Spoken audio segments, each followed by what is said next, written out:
man has gone missing, and in their absence, the world has changed. In many ways, it has become a wide frontier filled with peril and adventure. The dogs of Pugmire seek to uncover the artifacts that man has left behind, protect the weak, and guard against the forces of the unseen.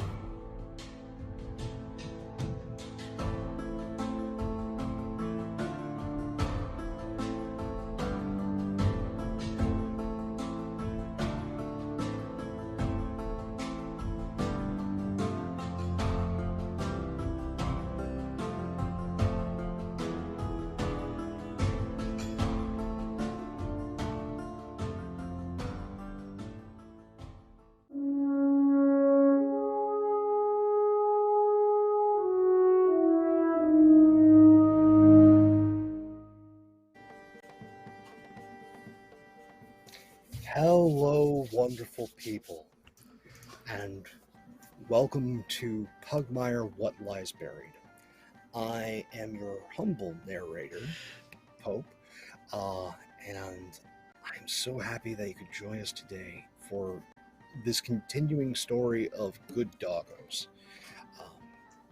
But before we get into it proper, I want you to meet this amazing cast. First up, let's say hi to Em. How you doing? I am doing so well. Excited to play Hanklin once more with this fantastic group of people. Hanklin is a foxhound with a heart of gold and a yellow streak of cowardice. But yeah, he's a good boy. Excited to get back into this. Very excited to see what Hanklin's up to. Somewhat else that is always interesting to see what they're up to and maybe who they're watching is Oberyn, played by Drakku. How you doing? Hey, I'm doing pretty good. So yeah, I'm very excited for what's in store today. I will be playing Oberyn Obbs, the Doberman, and yeah, he's just the little creeper watching the crowds. Someone who was creeping along in the background of last episode and who I am very happy to have back with us today is Marcus. How you doing, friend? I am doing excellent. Thank you so much, Pope. I'm so glad to be back here after the technical difficulties. I am going to be playing today a little Australian Shepherd, which you can kind of see this lovely art right here. This beautiful pup named Bubz, based off of my old dog. Here's a picture of him right now. His name was Bandit, Gambit, Optimus Prime, Billy Idol Maze. So this is what Bubz is based off of. And I'm excited to be back. Bubz is the minister in charge of team building exercises. And I'm going to tell you, Bubz has been up to some stuff. So I'm excited to get into there. Someone who has definitely won a series of challenges before we get into the team building today has been Daxi, played by the inimitable Alicia. How are you doing, my favorite Punisher? Oh, hey, that's me. But yeah, I am Alicia, depending on where you know me from. And I'll be playing Daxi Dachshund. Like, look, I didn't know how many puppies were going to be under that skirt, but that 4.5-pound ham, that I got. That should do me for breakfast and lunch, I think. Should be a good time. I think it's overly yes, and I think it's overly ambitious that it's going to be breakfast and lunch, given the volume of chicken Daxi has already put away previous. I think that ham is not long for this not today. Tomorrow. It's what? You know, gotta pace yourself a little bit. Someone who does not give a bark about pacing is Raven Rat Terrier, played by Celeste. How are you doing, friend? Pope's gotta get his licks in somewhere. Hi, I'm Celeste PLS with way too many underscores on Twitter. I'm Celeste Shepherd here on Twitch. I am playing Raven Rat Terrier, who is based off of a former dog of mine as well. And I love her to death. She is the smallest dog in the room, and yet somehow, at the same time, the loudest and most ferocious, as small dogs are wont to be. And she has anger problems, and hopefully those can be resolved soon, because she hurt Hanklin, and that hurt me. I'm sad that I did that. Well, It was beautifully done, though. yes, our rounds in the ring of combat definitely revealed a number of traits and heroics of our good dogs. All this in the background of the ongoing Stick Festival, centered on Pugmire's capital, but spread throughout the villages in the countryside, which is where we find our good dogs. As another night has passed and morning has come, and there is yet another feast set up in the halls of Sawgrass Lodge. And waking to all of this, I think we've established that the earliest of risers is Oberyn. So, Oberyn, tell me what smells is Oberyn attracted to as he heads down for breakfast? I think, in particular, he smells kind of a wafting egg and cheese sort of smell, and he goes to investigate, and I think there are some very delicious looking quiches, maybe like a ham, spinach, like all different kinds, kind of all over the table. And so he's gonna pick the fluffiest looking one and kind of very excitedly kind of take it and sit down at the table to begin eating. Yes, and you are early enough as you pick up this quiche to finally see just how Harrison Pug cheats at cooking. As you see that there are more than one Harrison Pug at this moment. There is the one who appears most solid, but there are a bunch of semi-translucent Harrisons, all going about doing all of this cooking, maneuvering around, and table setting. As there's definitely some magic going about, allowing this most lazy of dogs, but also most hungry of dogs, to provide these massive regular feasts. And that is through the magic of a twist on a magical classic, Unseen Servant, with a little bit of simulacrum. So with that sort of mystical convergence birthed by a need to be lazy, this feast has been provided. And I think the next person up we've established is Hanklin. Hanklin, what smells draw you to the banquet hall, as it were? So Hanklin slips in, kind of does a little bit of a peek around, make sure it's not interrupting anything, and then drifts inwards, greets Oberon with a little nod, and takes a seat. and immediately reaches for a full platter of little mini raspberry tarts. The crust is buttery and flaky. There's a little curd just like in the inside that's a bit lemony, just cut through that the sweetness, right? A little tartness, and then glazed raspberries sit on top, freshly picked from this morning, still flecked with the dew from last night. He takes one, and then another. Oh, did you want some? I can get one of these for you if you like. And he's like cheeks puffed, stuffed with like quiche, and he like nods fervently. Looks real good. Here you go. And Obbs will take one and slide it on. Hanklin will take one and slide it onto Obbs' plate. Really, this smells delightsome. At this beautiful moment, there's yet more food being brought out by these many Harrisons just going thunk, putting down platter after platter. And I think the next person that we established is an early riser is Raven.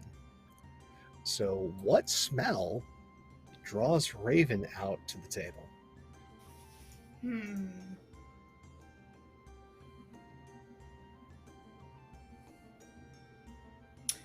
I think this morning it's pancakes. She's feeling pancakes this morning. It is a very pancakes kind of morning. And she's easy to miss because she doesn't have her armor on, as she sort of like slinks in, but then like as a whole plate of pancakes sort of like scoots closer toward the edge of the table, and then closer, and then finally slides off and starts like at the top of the table but not on it, sort of waddling along, and then over to a chair.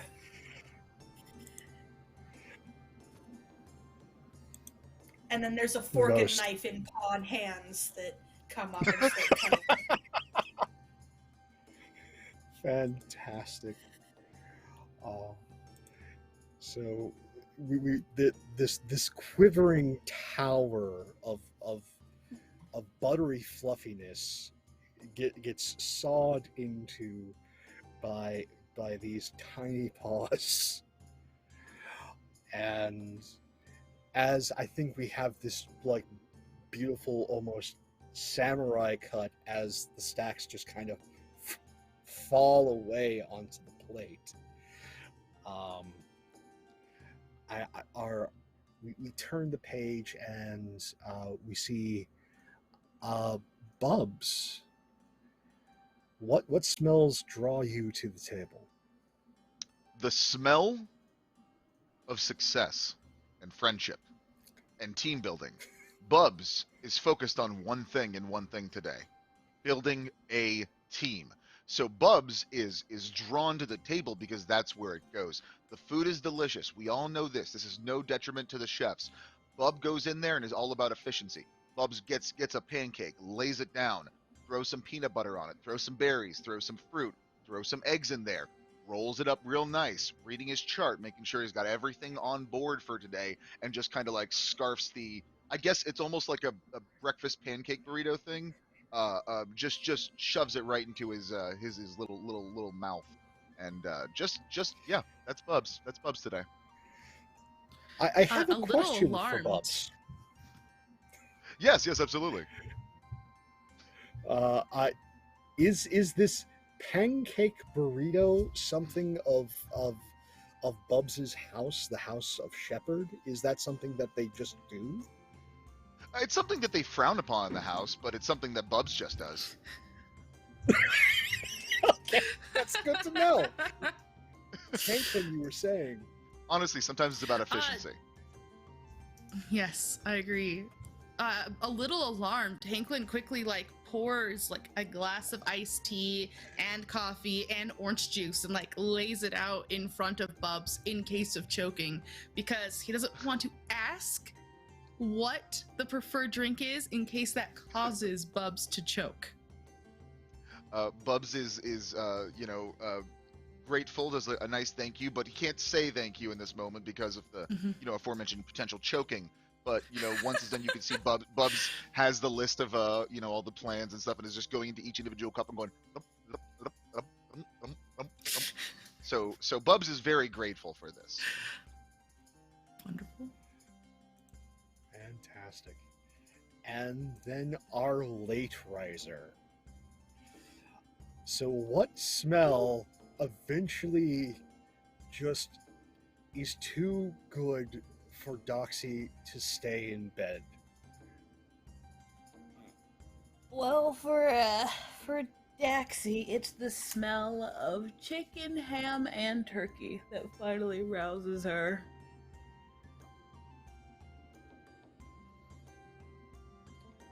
So if there's Yes, another there whole are- chicken when she trundles down to the bed, like moves one of those towards her, ham omelet moves that towards her, and the turkey leg, she'll wait a little bit. She wants to finish the 2 meat courses first, so she'll just take some nice little potatoes to go with that.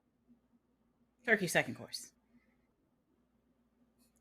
And so, because of previous feasts, Harrison has become wary, maybe clever. And there are 4 whole roast chickens on the Ooh, table. one for the road.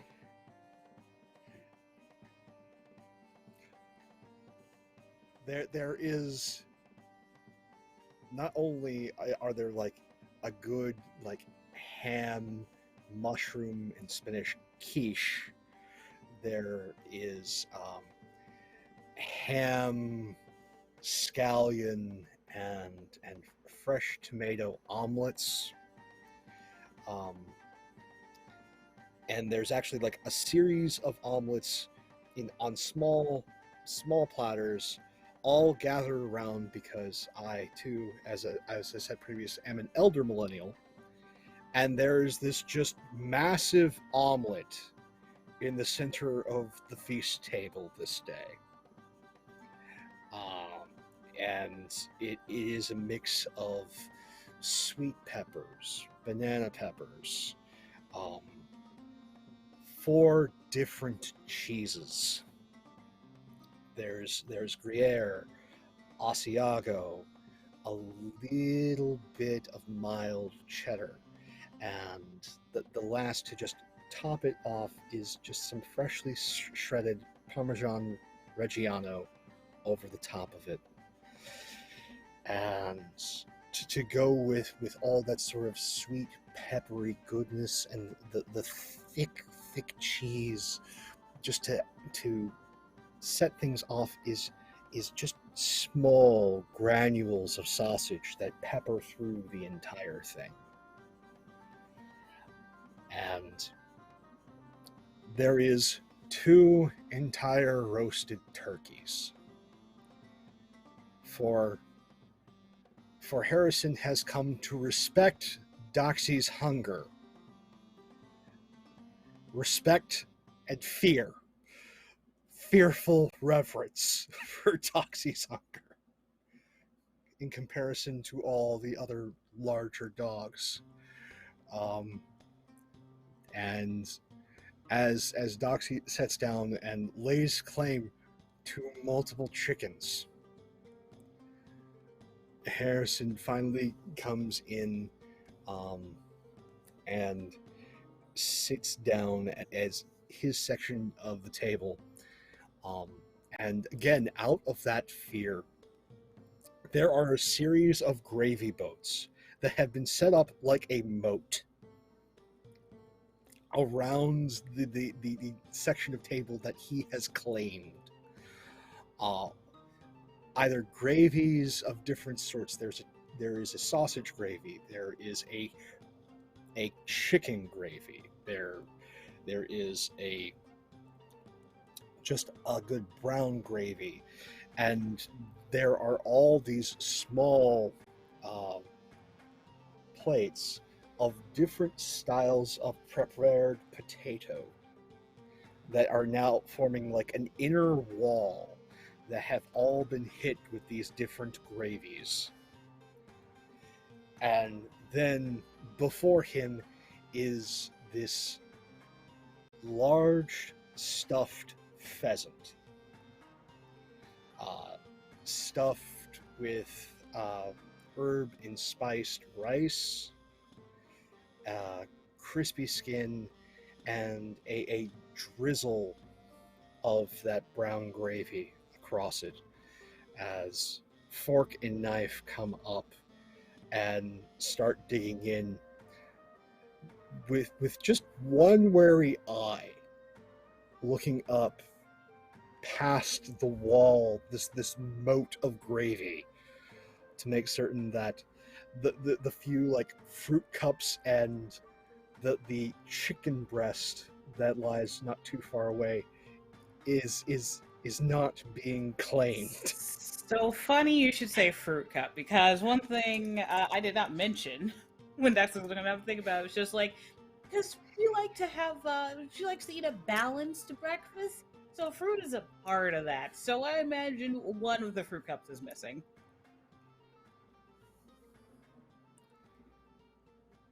It takes him a while, as he's been preparing this massive feast, for him to then realize that somehow, despite all his precautions, there has been this incursion, and one of the fruit cups is missing. He does not say anything, for he is a good host. But at the same time, there is this subtle puff in between scarfings that somehow, despite his best efforts, he is still being defeated at this table, his own table. He just wanted to appreciate the fruits of his labor. I signed up for this. I You're signed up for this. welcome. That one burns just above the heart. That's where that one hit. It's just right. And so with that punishment being dealt,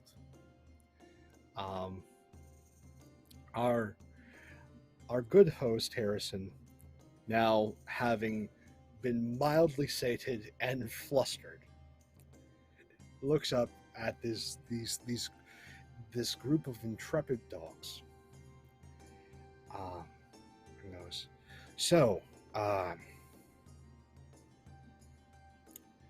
should have your beast of burden here this evening.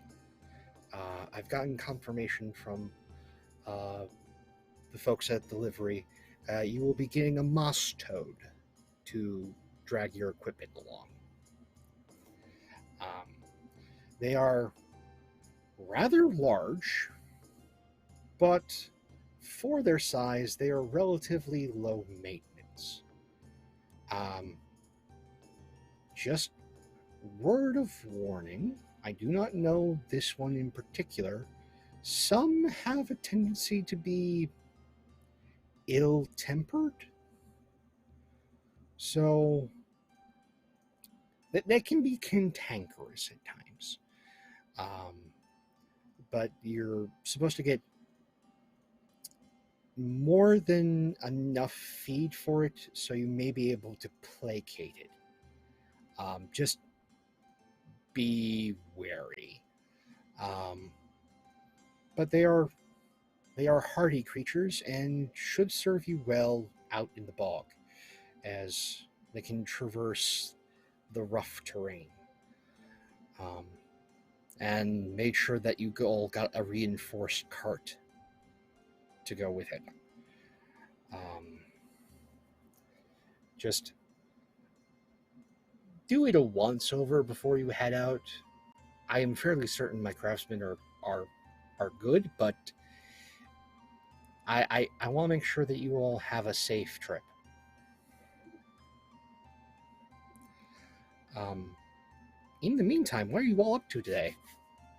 As he mystically summons to himself one of the turkey legs as it floats over the table and the moat and lands on his plate. Well, I have a bunch of team building exercises planned to build the team, says Bubz. Sounds exciting.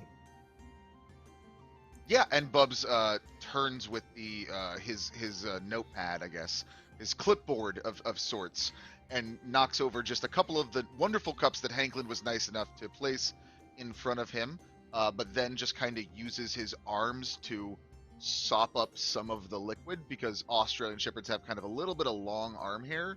Just kind of uses that for that purpose and just kind of scrapes it down off of the table, right kind of where the chair is, and you can just kind of hear the whole table, really, you can just kind of hear a splattering of water and like liquid, I guess, as Bubz pushes it off the table. Yeah.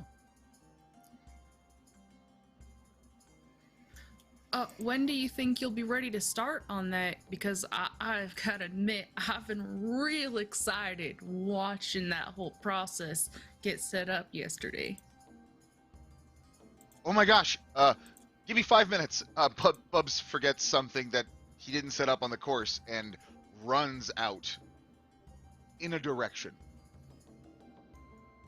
Did I offend Bubz, do you think?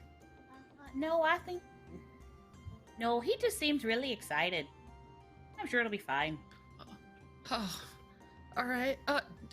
Daxi, did you want to try one of these tarts? I noticed that you were enjoying the fruit.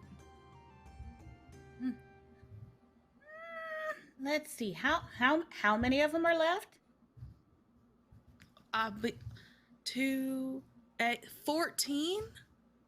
They're just little. Oh, okay. That's enough to get a good taste of them. Scoots over 6 of them.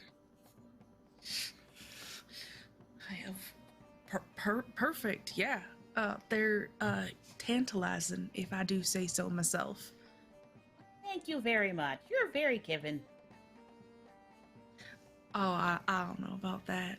I think Bubz is really the one that's been giving him all the effort that Bubz put into this whole thing. I'm just excited that we're gonna have another chance to bond as a team.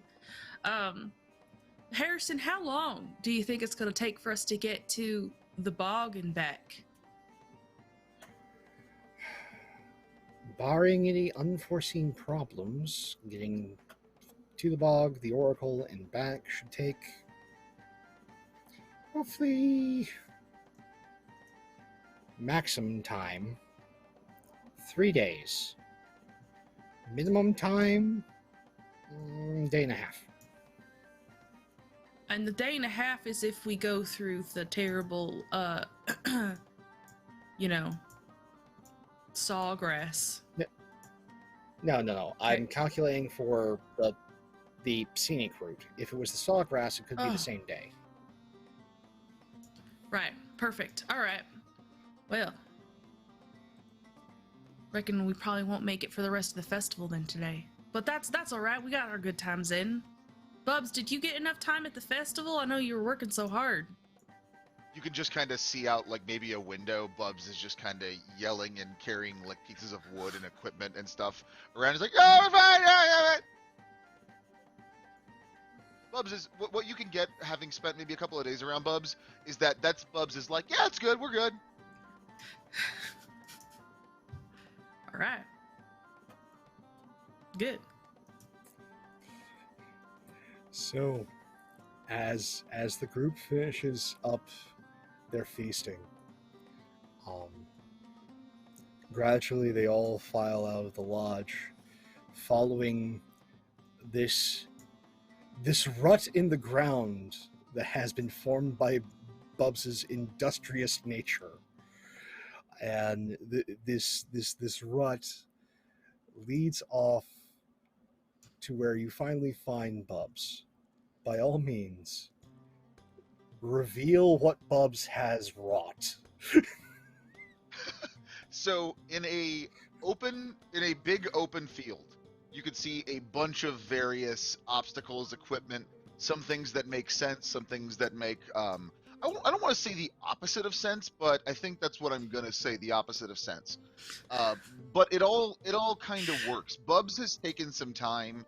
You might know that Bubz has taken some time to gather some intel, some information, what might be the best kind of team building activities, and then sought to himself with a shoestring budget to try to make our best team building dreams come true. So what you see is like there's a sign, like a wooden sign that says agility course. You could see like poles, a rope wall, a sign for something called Bouncy McRuff's Bouncery Palace, which appears to be some kind of trampoline bouncy castle kind of a thing. Not really sure how it helps with agility, but we'll see over there. There appears to be some smoking, melting plastic kind of near the obstacle course, the agility course area, because Bubz, I think, made the mistake of lighting hula hoops on fires. He didn't know that he had to have like the metal rings to jump through, so it just kind of melted down pretty bad. But other than that, if you look over kind of off to the side of the agility course, you will see a partially like dug hole with like construction supplies and what appears to be hand-drawn notes on some kind of napkin about how to make a duck pond. But Bubz got distracted from the agility course a little bit. But there's lots of other stuff. Everyone's got there's a table right next to where you guys walk out. Bubz is standing in front of. It's got name tags, little name tags for y'all.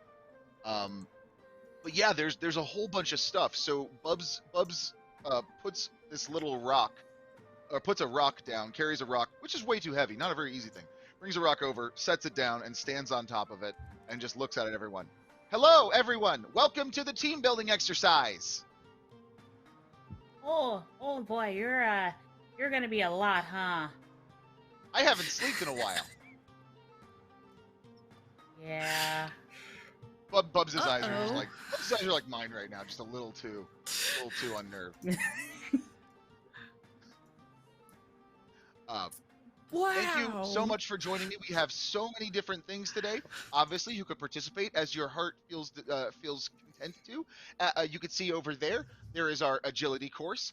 Over there is where we're going to have the air instrument jam session, which is you're going to play a song that's in your heart with your whole body. That's going to be pretty fun, right? That's some team building. A heart We also song. have over there. Oh, go ahead. Please go ahead. Is that plastic on fire? Oh, not anymore.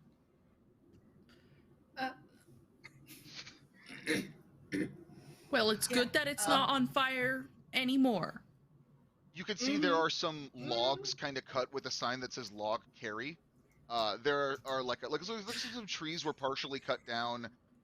Like, you know, when you're hitting a tree, like they kind of, you know, you have to kind of get in the middle. It's like kind of a wobbly thing. He didn't get all the way through, and that's actually because Bubz just kind of picked a tree for the log carry and didn't think about it and started cutting down a family tree.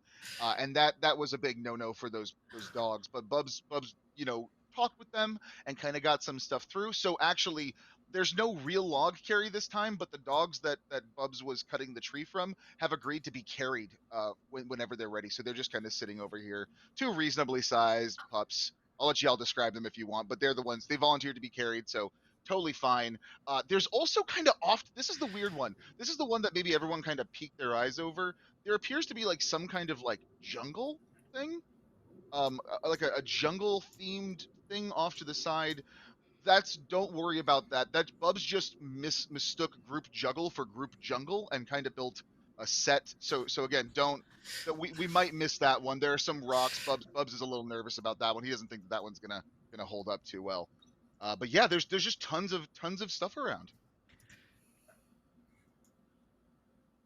I don't know where to look first. Well, if you look over there. Good.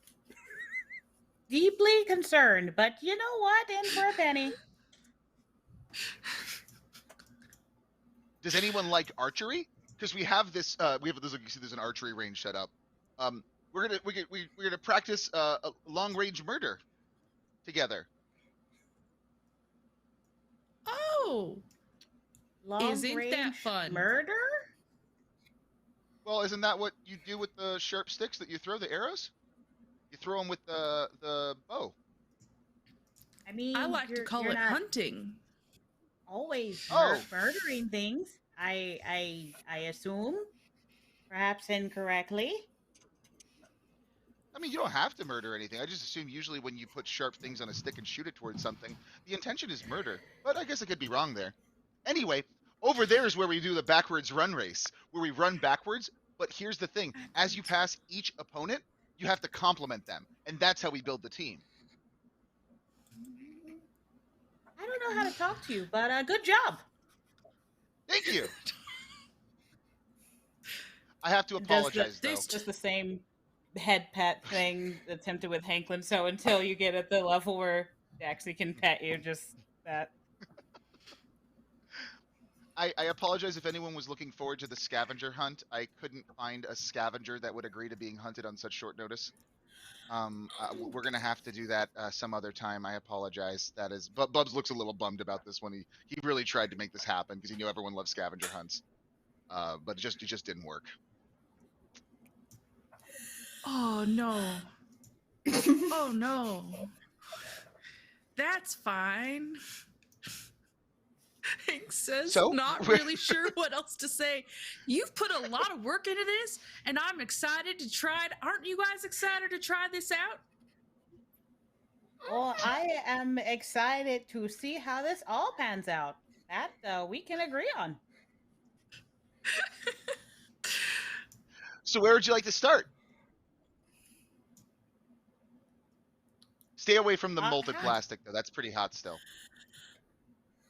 How about we start with that compliment course, whatever that was? I don't remember the name. Oh, awesome.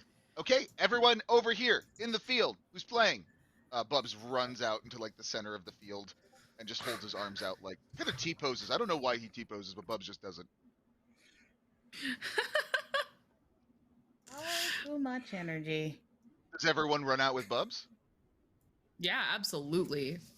Following at a brisk pace. Okay, when everyone's lined up, Bubz says, okay, everyone about face. And we all turn. And then we just try to run backwards to a rock that has a yellow flag, like a yellow flag kind of tied on it. We're going to run backwards as fast as we can. We'll try not to fall, but as you pass each person you are passing, to win the game, you have to compliment each and every one of them. So this is a Bubz original, by the way. Okay. On a woo. I'm ready. 1, 2. Oh! Wah! He runs. Okay. Oh, okay. All right. Because this is where I want to get mechanics in and just see how things go, because we play to find out. Just going into the Roll20, I want you all to roll for me. Oh gosh.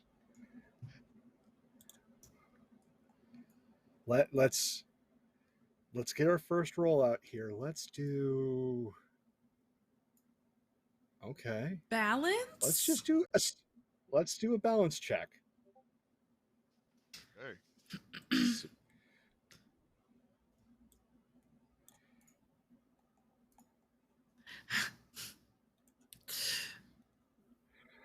Okay. Oh no.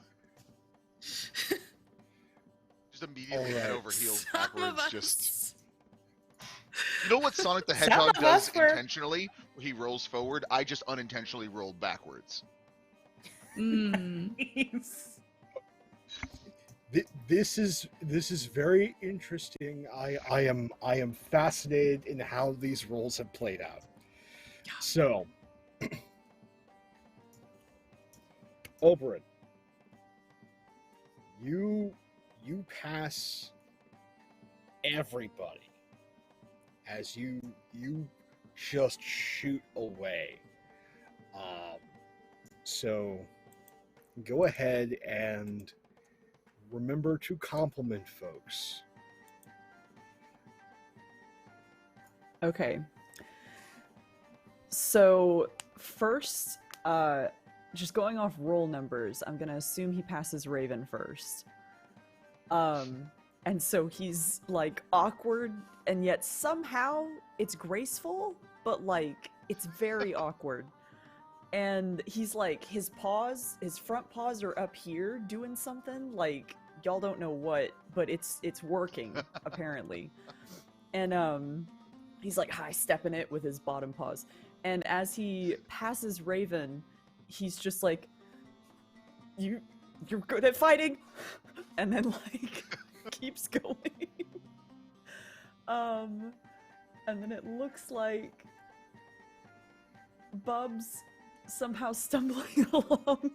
He's going along, and he's just, you have a lot of really interesting ideas. Keeps going. He makes it to Hanklin. Hanklin, you were very nice to give me that raspberry tart, and like keeps going. Yeah, Daxi. He's having a little bit. He's overtaking, but you're going pretty fast too, I'm assuming. And he gets passing you. He's like, you can really put away a chicken. That's very impressive. keeps going back. All right.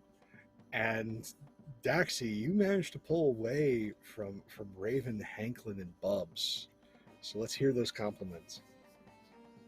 Awesome. So, and now, while all this is happening, I think the thing that gave Daxi that extra bit of energy that she needed is she has kind of like a little like turnover thing, also made of like ham and cheese that she's been munching on, to tide over till lunch. So while she's giving these compliments, also mouth sort of half full. Let's see. Okay, in order. Oberyn passed me by just like, you really know how to take a hit and keep ticking. That's quite impressive. Raven, I am also impressed by your tenacity and willing to really go for it. Sometimes it's hard for people to hit other people, but you don't have that problem. Hanklin, you're adorable. Bubz, your energy cannot be stopped. No matter what. There you go. All right. So that is Daxi's passing. Hanklin, you managed to pass Raven and Bubz. Let's hear those compliments. Raven, you are the most ferocious of all the dogs I have ever had the pleasure of meeting. And he's just going backwards. You should be very proud of your strength. And then back a little farther, and I pass Bubz. Bubz, you have the most beautiful eyes I've ever seen before. I don't know if you probably hear that all the time, but literally the most beautiful. And he's just not doing very well. He's just a little clumsy, and he keeps tripping and like, ooh, oh, whoa, oh, sorry. All right. And Bubz, you managed to pass Raven. So let's hear that compliment. So the thing about Bubz that winds up, the Bubz wasn't, I think, prepared for, it's part of the game, obviously. But Bubz was not prepared for people to say nice things about him, even though that was what the game was. So Bubz is kind of taken aback a little bit and stumbles over his own paws and just kind of winds up rolling slightly down a hill. But you can all hear, "You're all so cool and nice!"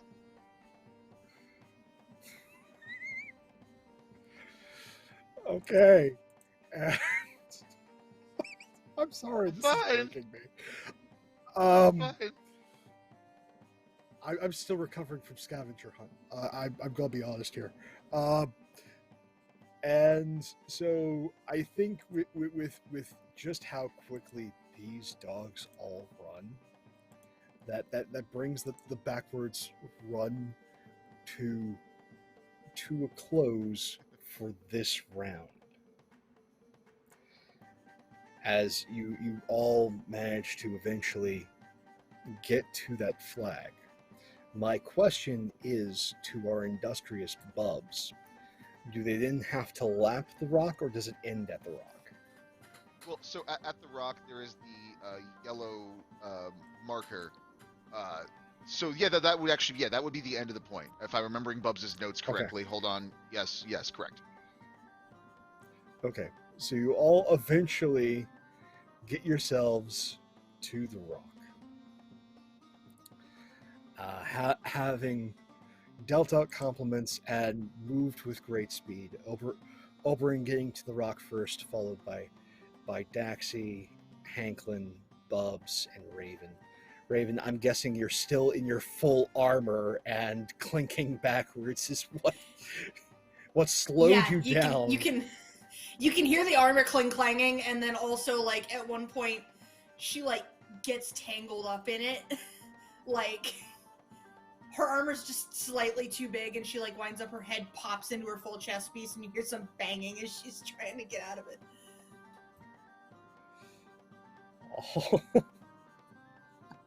Oh, that's just too much. So yes, you all eventually get to the rock. This exercise completed. So my question to all of you is, what's next? Ooh. There's a lot of options. We got the log carry, air instrument jam session, group jungle / juggle. That might be a little bit of we have to get some rocks for that one. Oh, Bubz didn't do the escape room. People were really excited about it, and Bubz got a lot of resources for it. But Bubz kind of felt like it was pretty easy to escape a room because most of them have doors anyway. That's how you get in. So like he didn't think that would really help us too much. But aside from that, there is, there's this, there's smiley face archery, there's some tunnels, there's the obstacle course, there's some dogs to carry. Anything sounds good?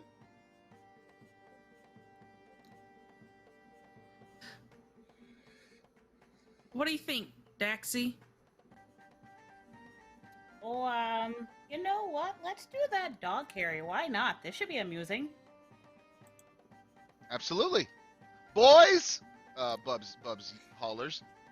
And these two lovely... I would love for someone, if possible, to describe these dogs. But there are two local dogs in the area who have decided to help us with the log carry / dog carry. You can see the wooden signs crossed off, with the L's crossed off, and just the D is slightly above it. I would like to posit that they are of the House of Pyrenees. So they're huge. Yes. Yes, the House of Pyrenees is here to be carried. Oh dear. So you have two Pyrenees. They're to be carried.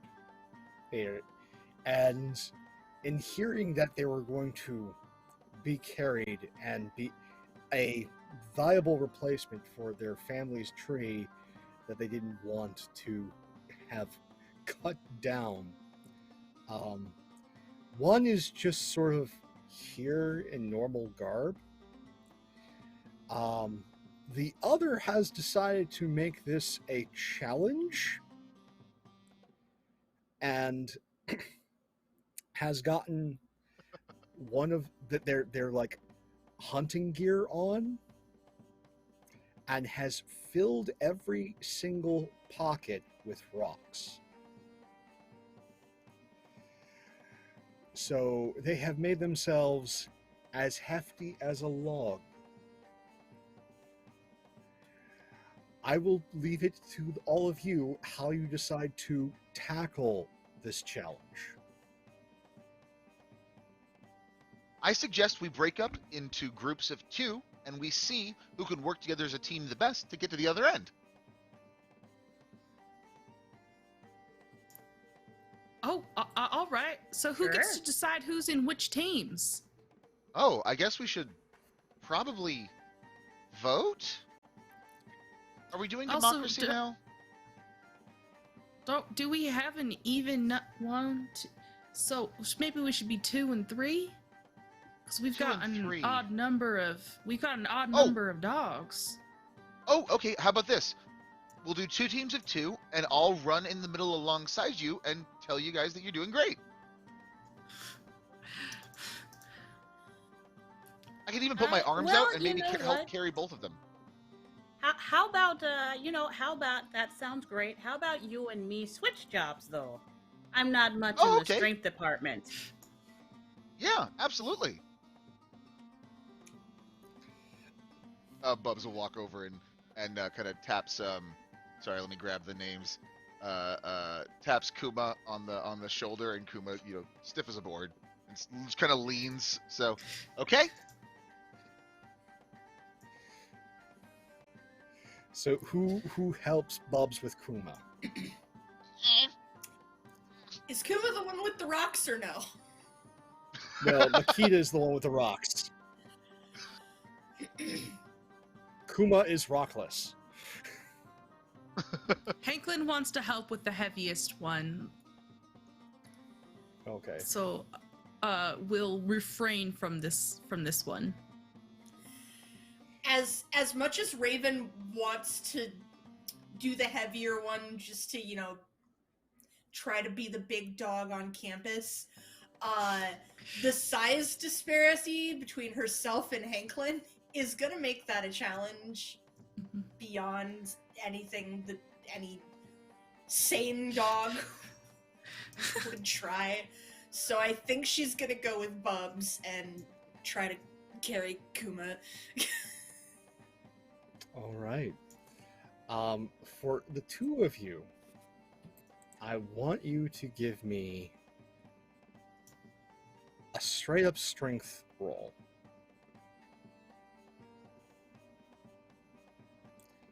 Let's see how this goes with Kuma.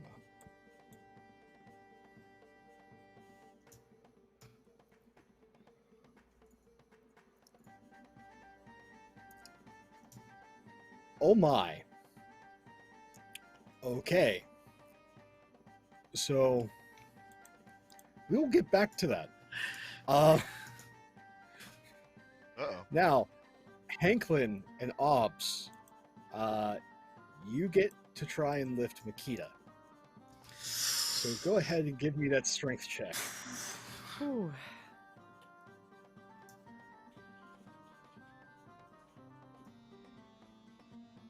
Oh, I didn't roll so Okay. great, but I didn't roll terrible. No, like Hanklin, you're having a bit of a struggle. As the rocks shift. Oberyn apparently having all that quiche was the right choice for this morning, as Oberyn is just the peak of fitness this morning. So Oberyn is definitely a morning dog, and lifts with Hanklin and is moving at a decent pace as you eventually find your rhythm and move Makita along. However,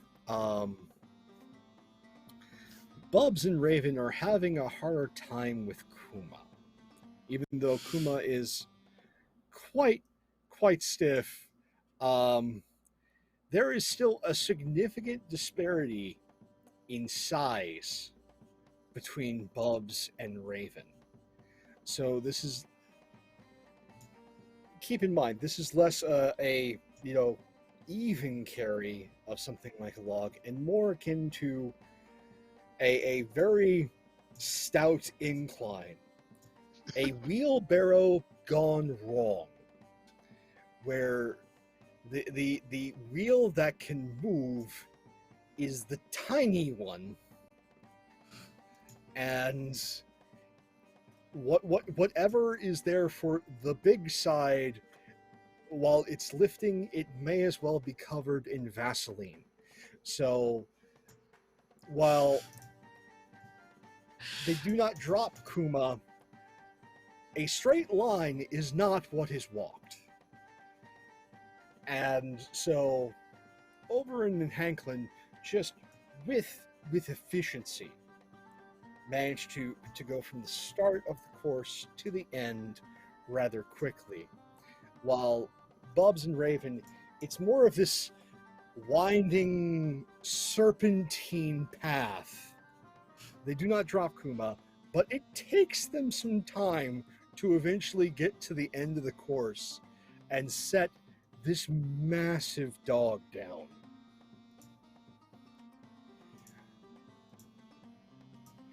Daxi, you get to see all of this in action. I want to hear how Daxi responds to team efficiency and team sidewinder. Sure. So Daxi, I imagine Daxi, before they went told out, Daxi's form of encouragement is just mentioning like, oh, and just think about what we're gonna have for lunch, which works very well for Oberyn apparently. It just makes everybody else super hungry. And then seeing how some of this team struggle is just like, you know what, failure's just part of the road to success. I mean, honestly, the harder you fail, the better you'll be when you actually succeed. That's so helpful, Daxi. Thanks. Oof. You're welcome. I'm great at this. I should do this more often.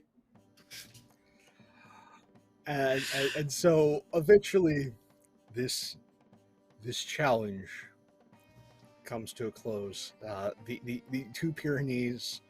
Makita is just all smiles, like bright, wide grin, tail wagging, as this challenge that they put forth was overcome. Kuma is just looks relieved when he's finally sat down. Eyes a bit wide and just somewhat staring daggers at Makita. You can tell that Makita convinced Kuma to go through with this, and this was not Kuma's idea.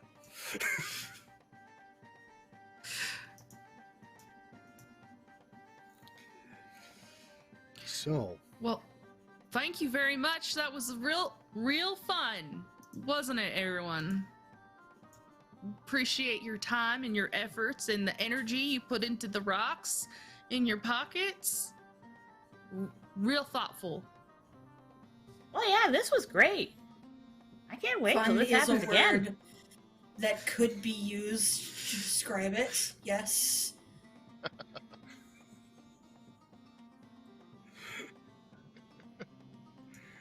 That is a choice one could make. and so Raven letting out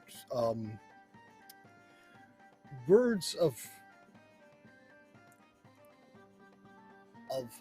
considered pace and reflection. Kuma and Makita quit the field and leave you to figure out what is becoming my favorite phrase, what's next? Thank you guys. Thank you so much. Sorry about that tree that I cut down from your family's land. Have a good one. Bye. Thank you. Well, they were so nice. They were super nice. Yeah, it's pretty great. Honestly, once you like transgress against someone's family tree, and then they're just super cool with you carrying them around. That's just kind of got to be why you wake up in the morning sometimes. I can imagine. So what do you got planned next for us, Bubz? I'm getting all excited about this. Well, glad you asked. We have several different options. We have the archery range down there. We can also play some air instruments, and of course, the agility course. I feel like it's probably Raven's turn to pick. Raven, you have a preference?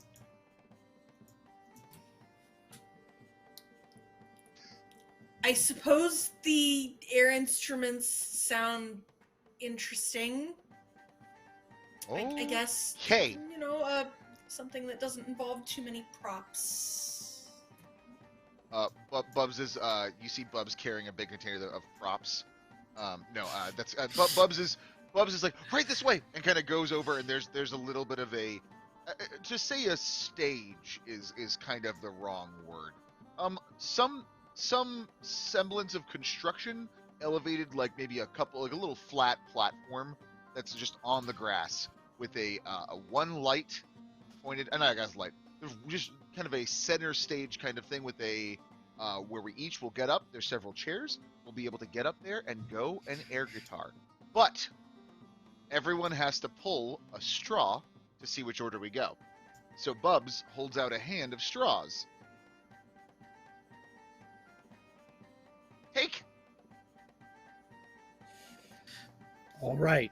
I want each and every person to roll a D55. D55. And we'll see what the order is. Oh boy.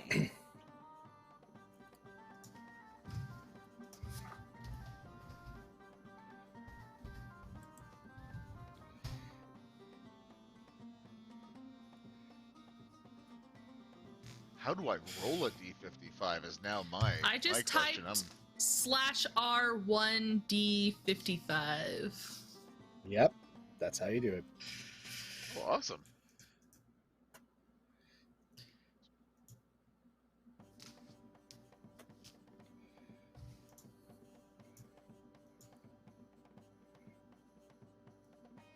I think I did. I did not do that. /R. That did not work for me. /R. /R 1D5.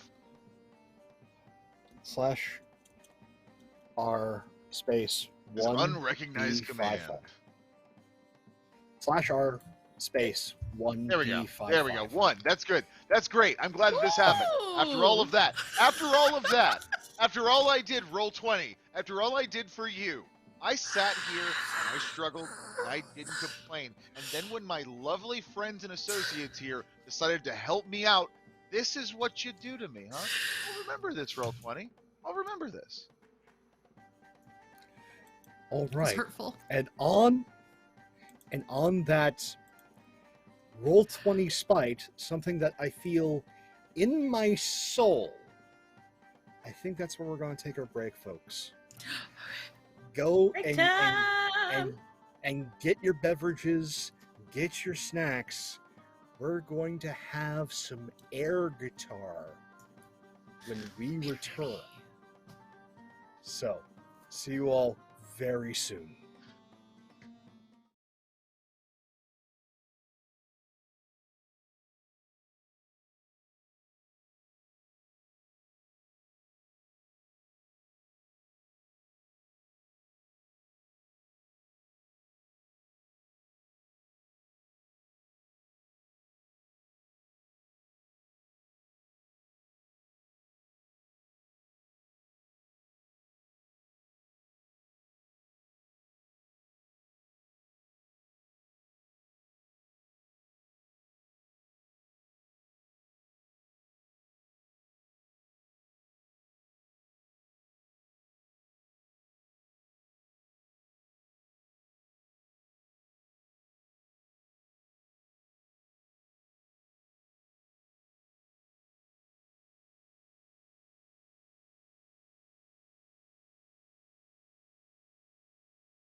man has gone missing, and in their absence, the world has changed. In many ways, it has become a wide frontier filled with peril and adventure. The dogs of Pugmire seek to uncover the artifacts that man has left behind, protect the weak, and guard against the forces of the unseen.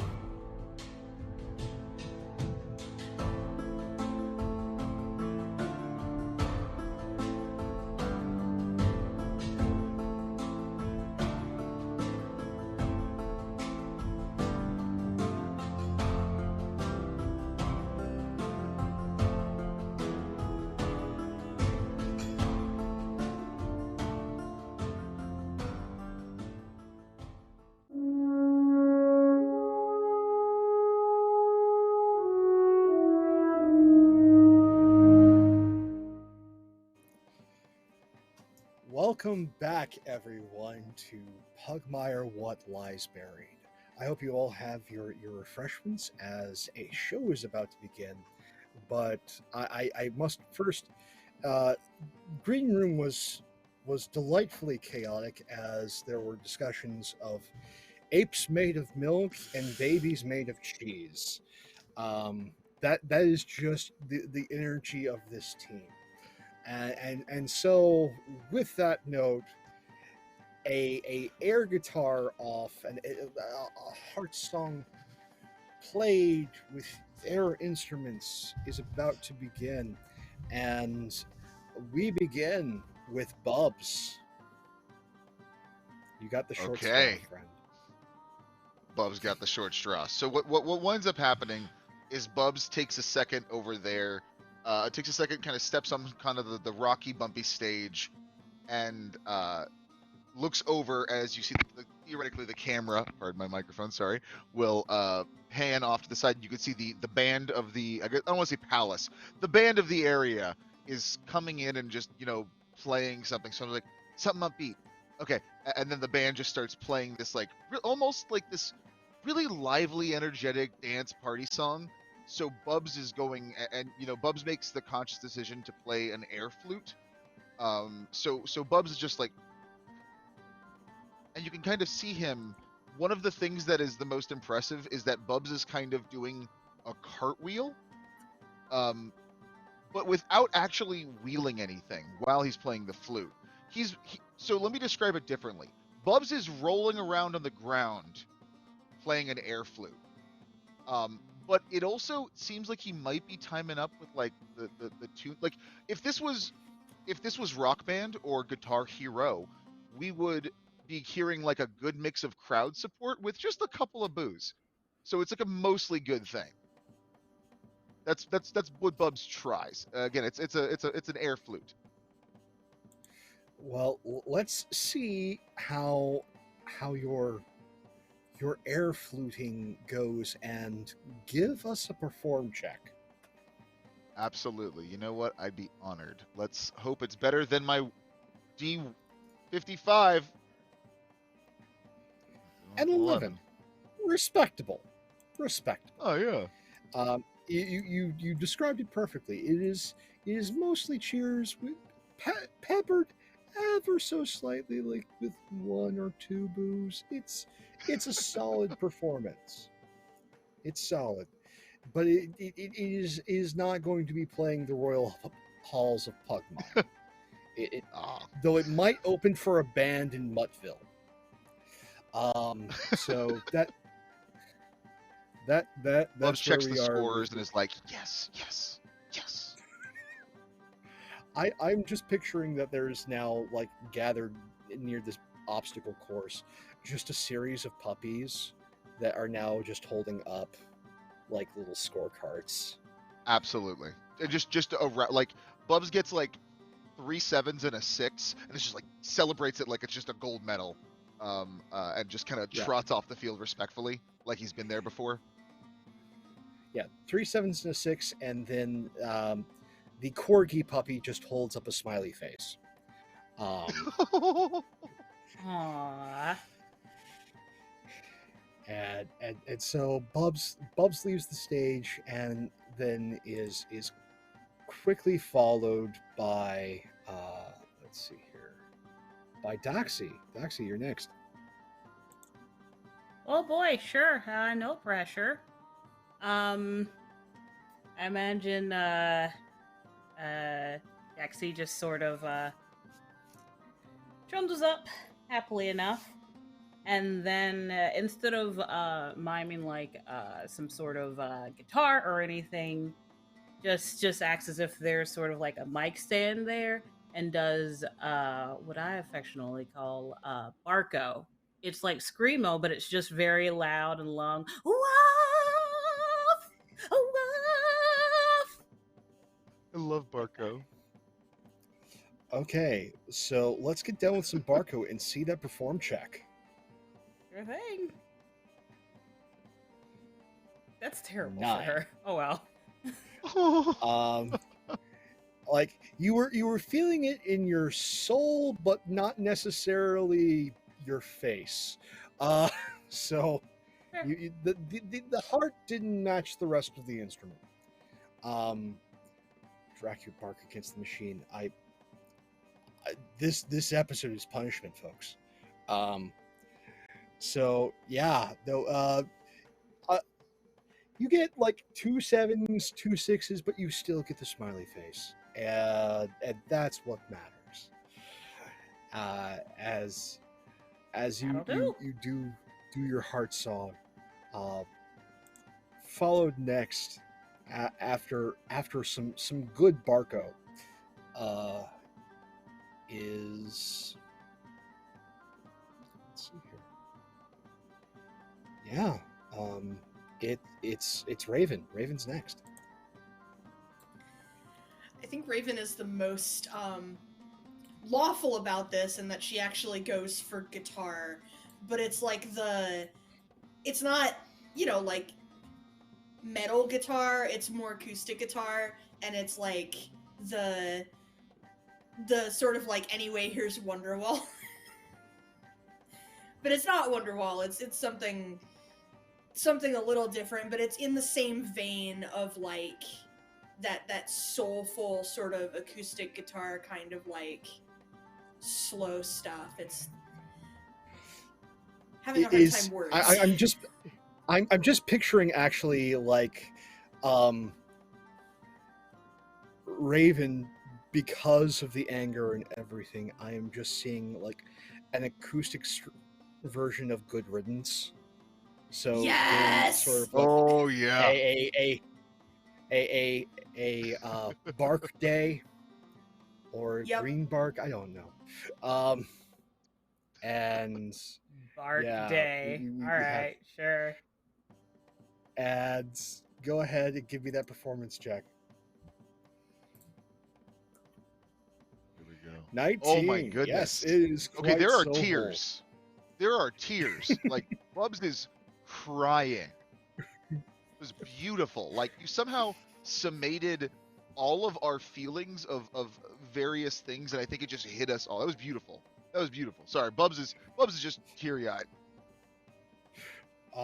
So there are a number of 9s, 1 8 from the Borzoi judge, and then a like, it's crying, but it's like happy crying face from the Corgo judge.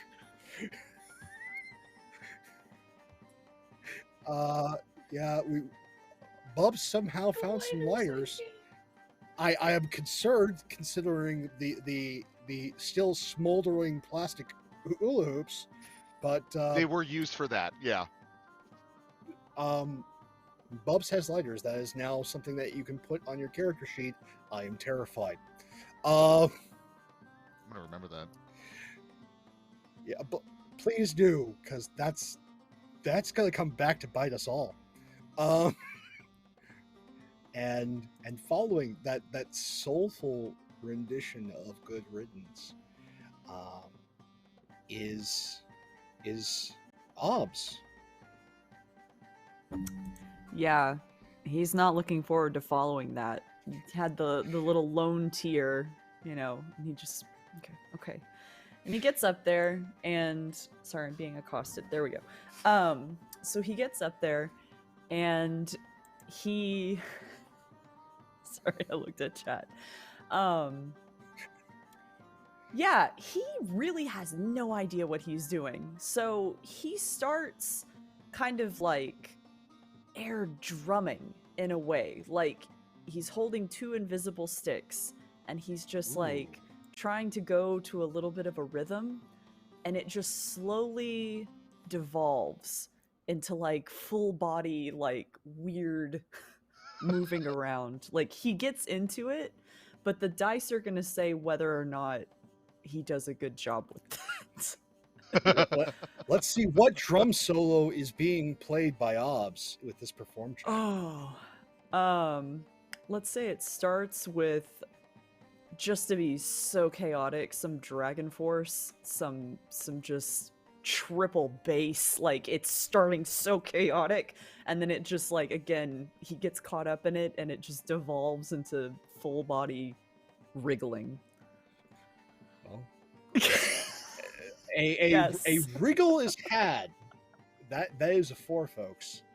A wriggle is had. We started at Dragon Force, and we ended with Keith Moon taking horse tranquilizers before going on stage. And I can already hear Pete Townsend going, "Can anyone play the drums?" Echoing in my mind's ear. And so Oberyn, there is a joy there. There is a heart of performance that is definitely seen by all. It is just not interpreted well by all. I want to point out, I think there was maybe a misread because it did say the result was 700 on that roll. If you look in it did say 700. So I don't know. I think that was a success and not a failure. It was a 700. An epic success. I'm not being disruptive. Sure, Jan.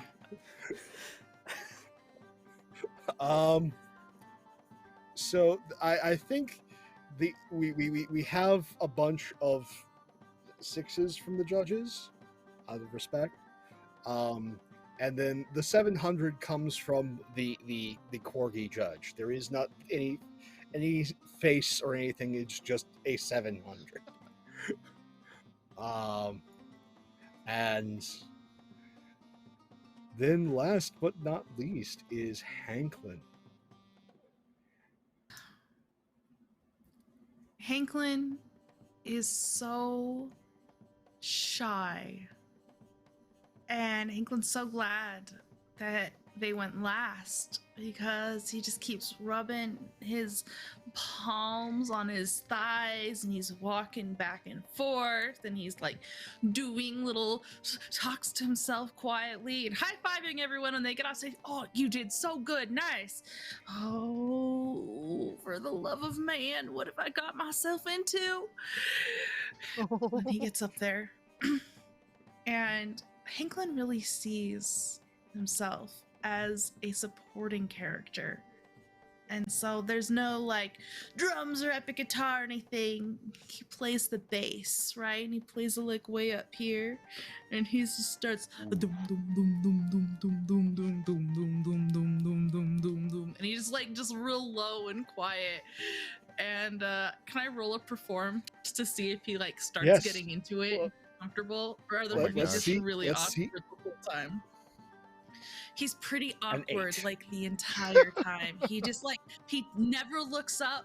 He just stares down at his imaginary bass guitar, thumbs for a little bit, sets it down properly even though it doesn't exist, does like a half bow to everyone, and then just scoots himself off the stage.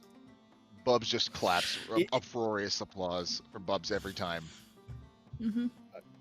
Again, to take us back for a moment, what I am picturing here is there is that intensity, that sincerity, and it takes me back to a very specific moment, which is playing bassline in Rock Band. That intensity of staring as you're just learning this game and playing Foo Fighters' Learn to Fly. And it is just this sort of static stance, but it is good. It is not flashy. It is not in any ways something to necessarily write a postcard for, but it is done with a great deal of heart and sincerity. And a number of sevens from the judges, a smiley face and an emphatic one from the Corgi judge, as you finally make it through to the other side of this heart music, this air competition. And now I get to continue with my favorite phrase of the day. What's next? Oh my gosh, you were all so good out there. I almost heard all of the songs that you were air playing in my air heart. What's next? Bubz gestures. I don't want to say menacingly, because that sounds malicious. But just Bubz gestures, whatever the opposite of maliciously, but also not. But that's still the word you're going to, so I'm still concerned. Well, I think that's the problem. There's no, because I don't want to say, because the thing is, it's not malicious, it's benevolent. But malicious is not really a word that I think. I don't really listen to Webster's, but I would assume malicious is not a word. But that's kind of what benevolicious, gestures benevolentiously to the agility course. Why is malicious involved at all, though? That's the problem for me. It seems unnecessary. We'll continue. So Bubz, there is the you can see over the agility course. Luckily, the two wonderful pups who were helping us out earlier. I forgot their names. The two doggos from Kuma and Nikita.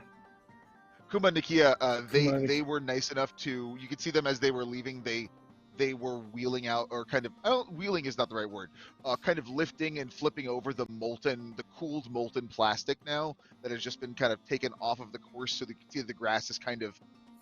Does grass melt? Has anyone ever melted grass before? Whatever grass is equivalent to melting is, that's kind of what it looks in a couple of circles, but for the most part, the obstacle course is fully set up.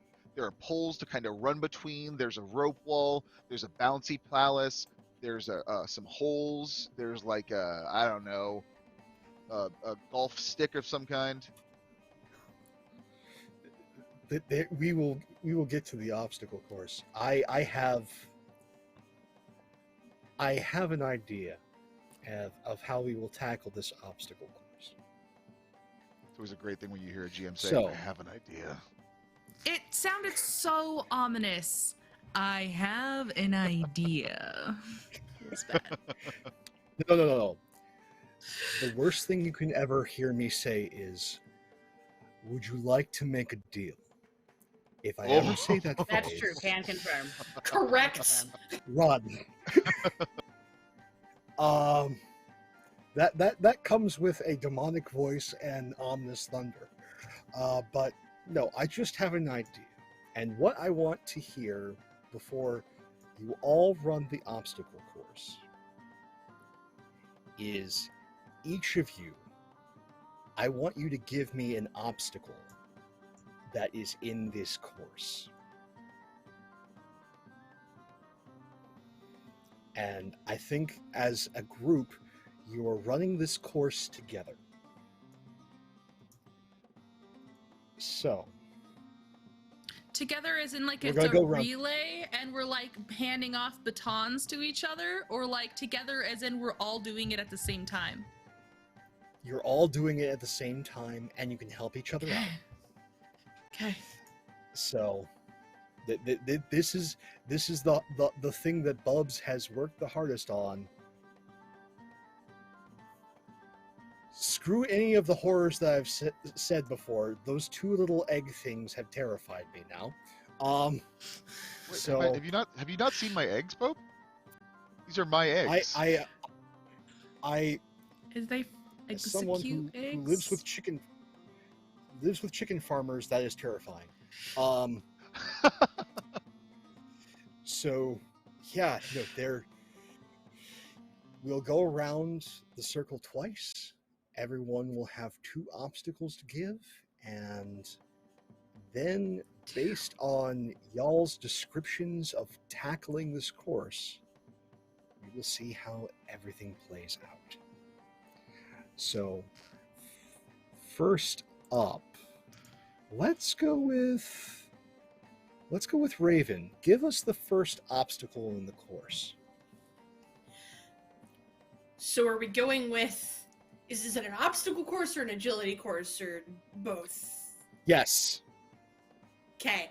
The answer is yes. From the mind of Bubz. Favorite. Yeah, go for it. My favorite that I always like watching agility dogs do is the slalom. The one where there's the little poles and you gotta weave yourself between them. Yeah. All right. So you all end up having to go through this quick slalom course. It is something familiar to those who enjoy agility courses, as well as for those who like to watch, the football combine. There is something similar. And so we see, I want to just get a quick description from each of you how you go through the slalom. So let's start with Daxi. How does Daxi do with the slalom? Probably not terribly well. Just kind of try and get to does not have a plan, just kind of goes for it. I'm going to kind of let the roll speak for itself. Does not have a plan. Oh, you don't even have to make a roll. If you say you do not have a plan and you just are going for it, that's that. Yep. Because that's how it tackles. We're not even doing rolls here. I just want pure, delightful story and description because you all are amazing. So Daxi just goes for it. I think that we see the poles clatter and weave as Daxi just. I'm guessing you're just going for speed, pure speed. Yep. And so just shoots through this clang, clang, clang, clang. It is every time you Winter Olympics are going on right now. Slalom exists there, and it's just these poles getting clattered as Daxi just barrels on through. Hanklin, how do you tackle the slalom? So Hanklin relates this to the woods, right? When he has to move silently, smoothly through the whole underbrush. And so he goes slow is smooth and smooth is fast. Slow is smooth and smooth is fast. And he's kind of slow, but he's going careful. He just kind of weaves his way through, pauses when everything starts to quiver, and he just holds super, super, super still. And when it stops, he keeps going. It's the most ridiculous looking thing that you can imagine. I love it. How does Bubz tackle the slalom? I would say Bubz, who has been a little tired. He's been doing a lot of work trying to plan this thing, and Bubz kind of forgot what part of the course he was up against. So when he ran past the pole, he just grabbed it with his mouth, the first pole, and then just kept running with the pole and hitting it against the other poles as he passed, making like a bonk, bonk, bonk, bonk, bonk, bonk, bonk, bonk, bonk, bonk, bonk kind of noise. At which point, Bubz got to the end of the course, dropped the pole, and then kind of looked around and then just clapped. and then laid down for like a kind of a little, I don't want to say nap, but his brain is definitely gone. Okay, so Bubz hits the end of the course, micro naps. Yeah. Oberyn, how do you Micro nap, yeah. tackle this course? So Oberyn looks pretty excited about this. That he's already still riding the high of his performance, because in his own mind he did a great job. So he's really excited about this, and he kind of like, very methodically kind of weaves through it kind of quickly, but slow enough that he's trying not to hit anything. And again, just the long neck of a Doberman just kind of leading the whole rest of his body as he goes through it. And he kind of gets to the other side and then just kind of looks down at Bubz and then back up to wait for Raven to come through. Raven, how do you tackle the slalom? This is my favorite part of an agility course. This is not Raven's favorite part of an agility course. She doesn't really know what to make of it. So she just kind of like, okay, I'm supposed to go between them from watching the other dogs. So she like sort of steps forward and then sidesteps and then steps forward and then sidesteps. And she gets a little faster at it, almost trips, and then slows back down. And what took the faster members of the party like 30 seconds to do, she like takes her like a full 2 minutes. And as we finally hear the clattering of Raven's armor come to a halt, Bubz, what is the next part of the course? Well, Bubz, the next part of the course is actually open for interpretation. There's kind of a branching narrative pathway. One way has like, a rope wall, then there's kind of some stuff beyond where Bubz built the jungle stuff. But Bubz has been really excited because he got in touch with Bouncy McRuff, which is the company, or at least the company that makes this kind of trampoline bouncy castle for such team building occasions. This has been like they do all of the biggest families in the land. All the big events, all the biggest birthdays, royal weddings, everything. So this is a pretty big deal that we got one. Bubz is really excited and kind of wanted someone else to pick that, but since a couple of people went in it the other direction, Bubz is really excited and goes straight for Bouncy McRuff's bouncery. Okay. And Bubz gets to a bouncing. Correct. Hanklin, which path do you go? Do you head for the rope wall or do you head for the bounce castle? The rope wall, for sure. And how does Hanklin tackle this rope wall? So actually very nimbly, like established in the previous episode, Hanklin's actually really good at climbing because he was climbing the trees with the little raccoon pelt. So he's quite nimble and uses his superior reach to like grab and his strength to pull him up and like go. It's not an issue for him at all. Like out of everything he's done today, this is probably the best he's done at anything. Fantastic. Daxi, how... Yeah. Do you go for the rope wall or do you go for the bounce castle?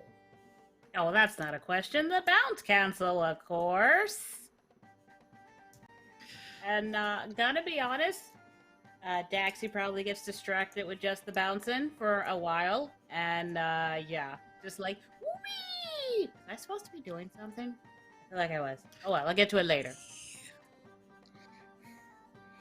And so I just seeing now Bubz and Daxi both just thrashing about in this bounce castle.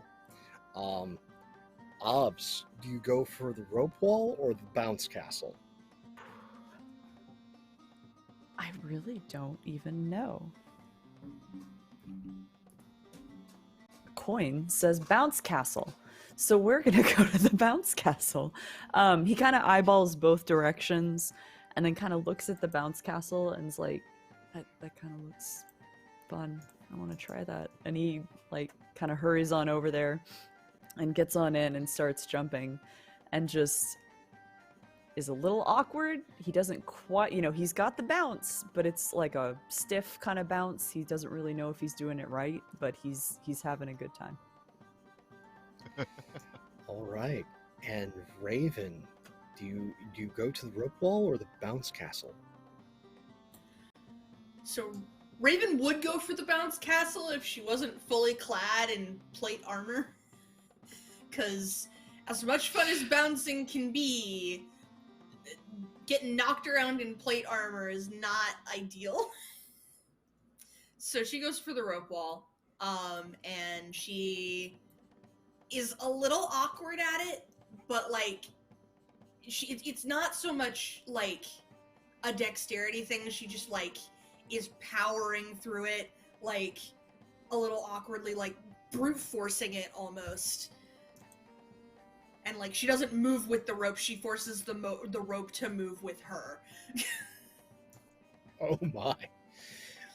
Well, we see Raven and Hanklin head over this rope wall, conquering it, while Obbs, Daxi, and Bubz are all in this bounce castle for a while, and then eventually all the bouncing hits a rhythm, and they all simultaneously bounce out of this castle, being launched up and out of it, and then all land in a separate bounce castle that breaks their fall and then bounces them out onto their feet, meeting back up with the rest of the group.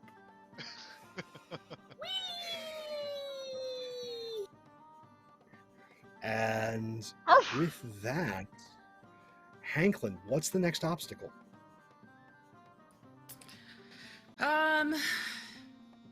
What a great question. I'm gonna say there's like, in the obstacle courses, there's like that wall that the dogs have to run up of and like kind of leap off and like grab onto a rope. That's gonna be the next one. Okay. Oh dear. All right. So, how does Hanklin tackle the wall and the rope? Again, it's that superior reach, and he like kind of starts running, and he's like a little slow to start, and he just like picks up speed like a juggernaut, and just throws himself at the wall, runs, jumps, grabs on to the rope, and then, because this is a team building exercise, he hangs there and has his paw outstretched for the next person. So he'll help the next person up. Aww. Okay. And let's say, given how the course and everyone came off of it, Daxi, you're the next one up. How do you tackle this jump and Hanklin there reaching out? I mean, Daxi's gonna try her, try her best. Go for the hand. Is not gonna ignore that. It's just like, oh yeah, no, help would be great. Much appreciated. Thank you very much. Try and do her best to dive and go for it. Go for Hanklin's outstretched hand, I mean. And hand interlaces with hand as this rope dangles and manages to support the weight of these dogs. Next up, Oberyn, how do you tackle this wall and rope jump? I think Oberyn will actually kind of try to maneuver himself towards the end of the attempts. But he's gonna kind of be within like a quick dashing distance if anyone falls from the rope. That's his priority right now. So he's kind of watching, he kind of sets himself up on the side and just kind of is giving some encouraging words to the next dogs to try. Awesome. And Raven, how do you tackle this wall and rope jump? There's kind of a... She stumbles a little bit because, like, she's starting to get a little tired from all of the everything today. and as small a dog as she is, she only has so much to give, and she tries really hard to keep up with the big dogs, but so she does in fact stumble a little bit, and she's trying hard, and it's big. Can Hanklin help?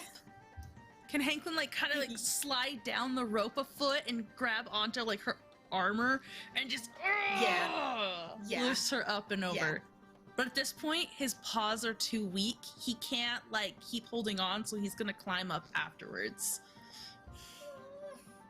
Oh, and with that the element of team really coming together, Bubz, how do you come off this wall and into this rope jump?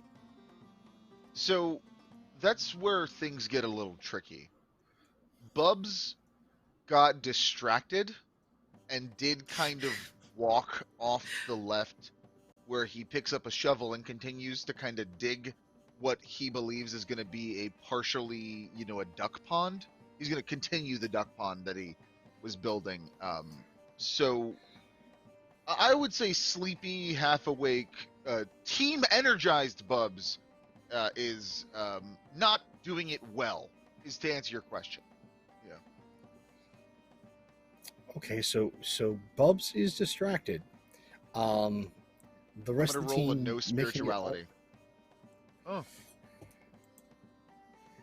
There's a You lot have a about ducks. transcendental moment, as you are digging, and then there's this moment that is part sleep deprivation, part exhaustion, and just part spirituality, as you're not certain how, you are not certain why, but all of a sudden these ducks appear along with a few beavers and begin to build the duck pond along with you. What? My friends, The blessings of nature have come. we shall be victorious. And I guess seemingly the duck pond gets built pretty magnificently quick. Yeah. Wow. Just okay. Bubz is feeling fulfilled. That was a thing that happened, folks. And now, Daxi, what's the next obstacle? Okay, well, before I say what the next obstacle is, I need you, the players, our storyteller, and our lovely audience to understand that I grew up watching Ninja Warrior, Sasuke, Most Extreme Elimination Challenge. Yes! That is my life. So regardless of how practical the obstacle I pick is, that is what I'm going to describe. Yes. So, that in mind, don't worry, we'll go with the stage 1 obstacle. We're going to go, there's going to be like a little trampoline there. Also sized for Hanklin, but it's trampoline, so what have you. And after that, there's just going to be this, there's going to be a row of, probably a row of logs all bound together. And the goal is for you to put all paws out against both walls and kind of slowly inch towards it so you can get to the other side. Also known as the jumping doggo.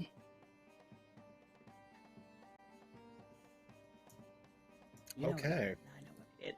Oh, I love it. Stage 2 obstacle.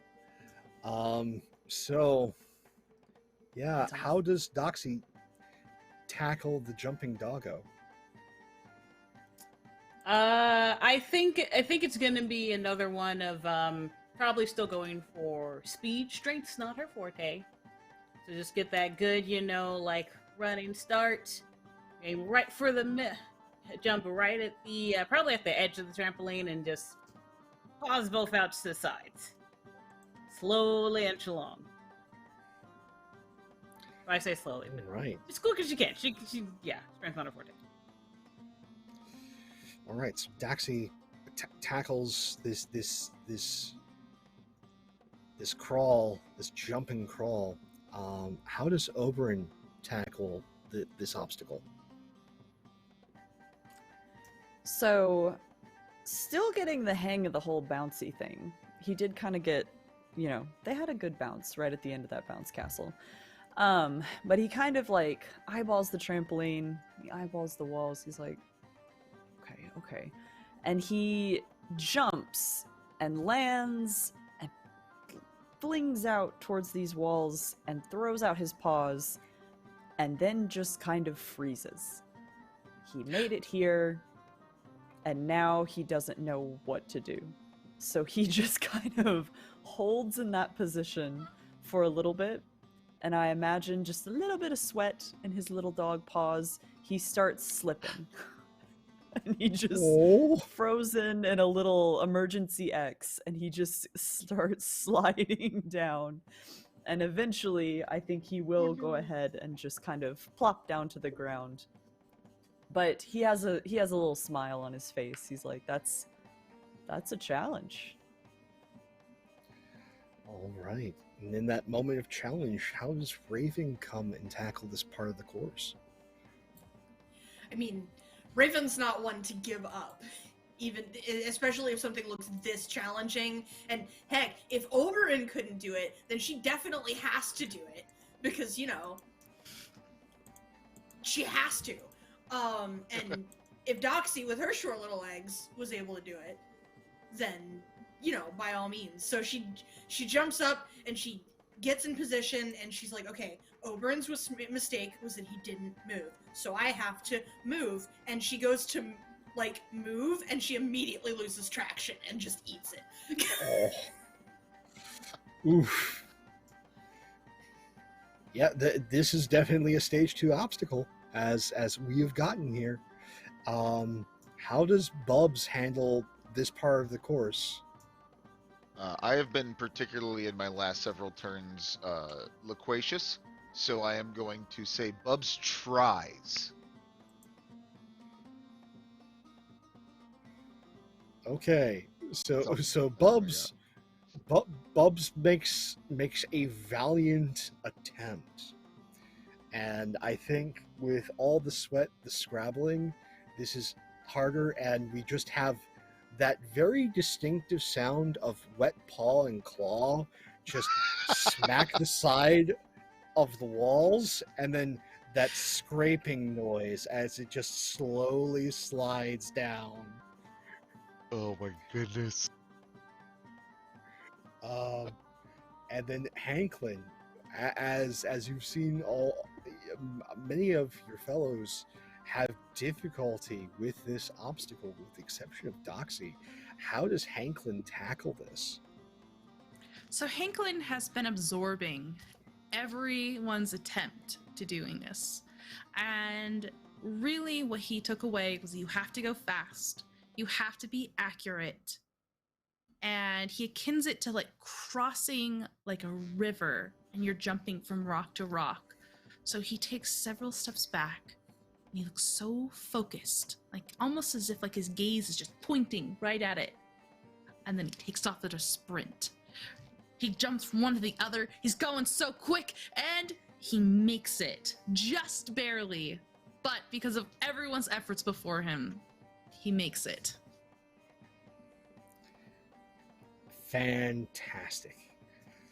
So, Oberyn, what's the next obstacle?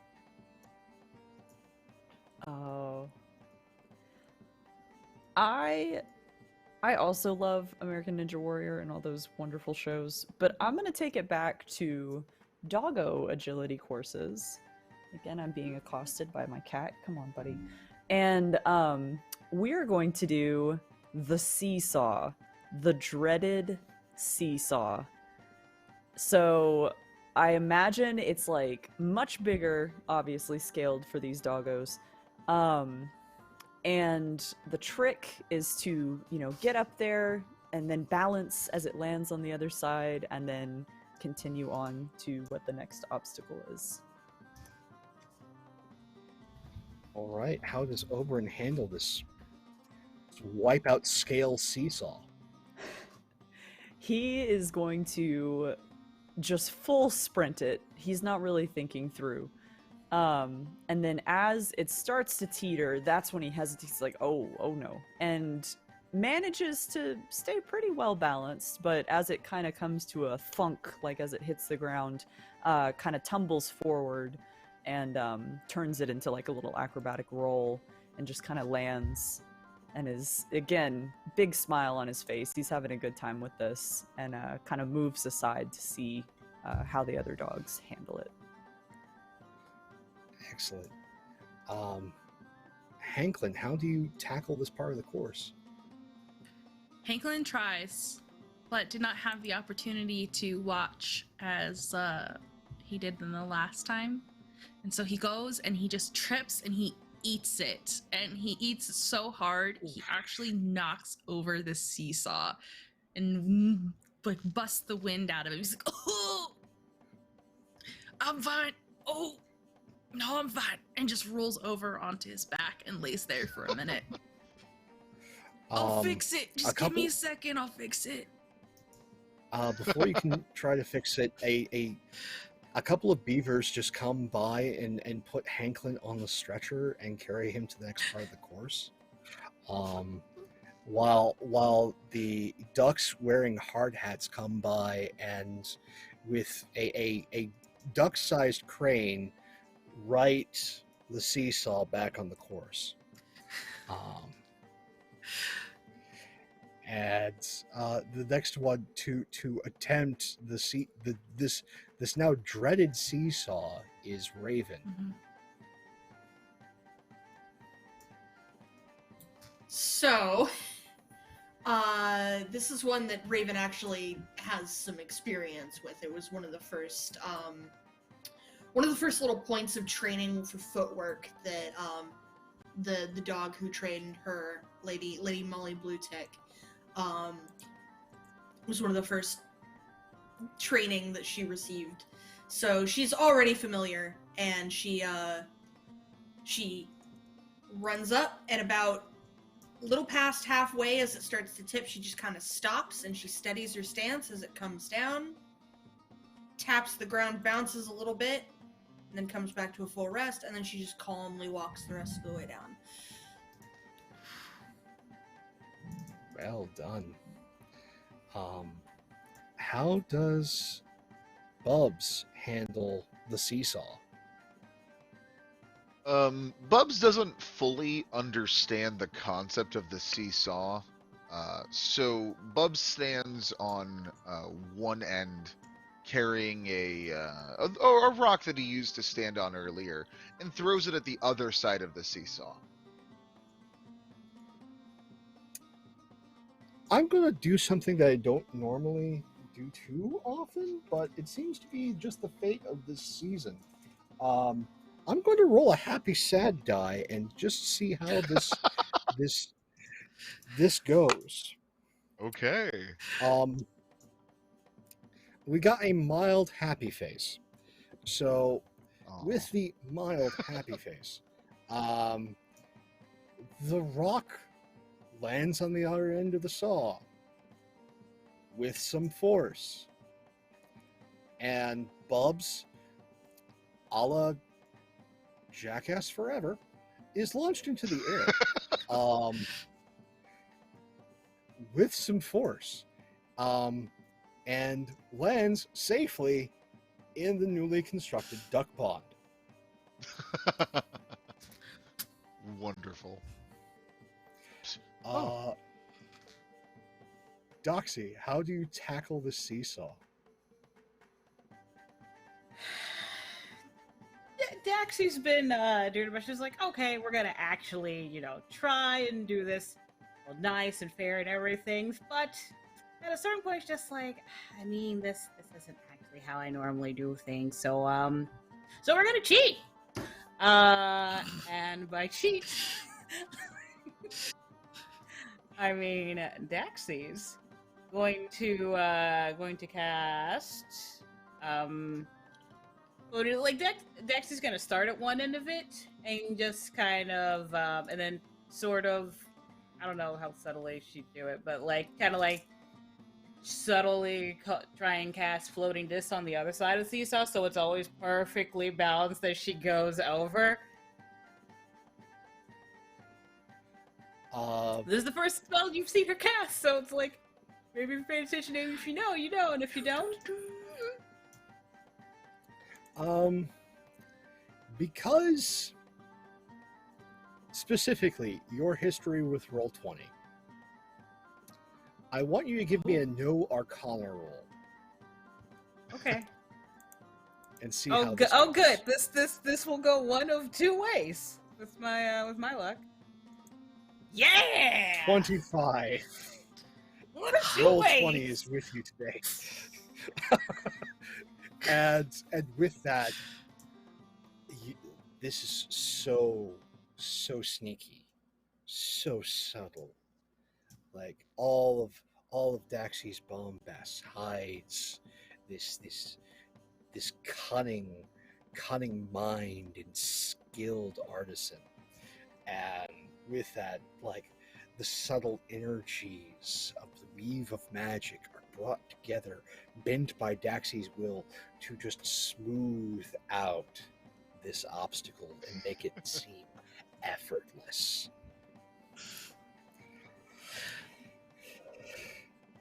And with that, Hanklin, take us home. What's the last part of this course? Okay, so the last part of this course is a tunnel. You know, like normally these are like squishy tunnels that are above ground, but this one actually goes underground. And it certainly looks like it was made for a smaller dog than Hanklin. So he's kind of sizing it up, looks at everyone else. Does anyone else want to go first this time? Please? I mean, I'll go. I'm good at going underground. Literally what my house is all about. I think once you're underneath and like going through, it is really windy and super dark. Well, if it's dark, then the thing every dog knows to do is just shut your eyes and follow your nose. All right. Or at least And terriers know that. And that house instinct kicks in for Raven, and as windy, almost to the point of being labyrinthine, but not quite, tunnel. Raven, in full armor, shoots through this course and appears on the opposite side. Who's next through here? As Hanklin is sort of just holding off, who's the next one to tackle the tunnel?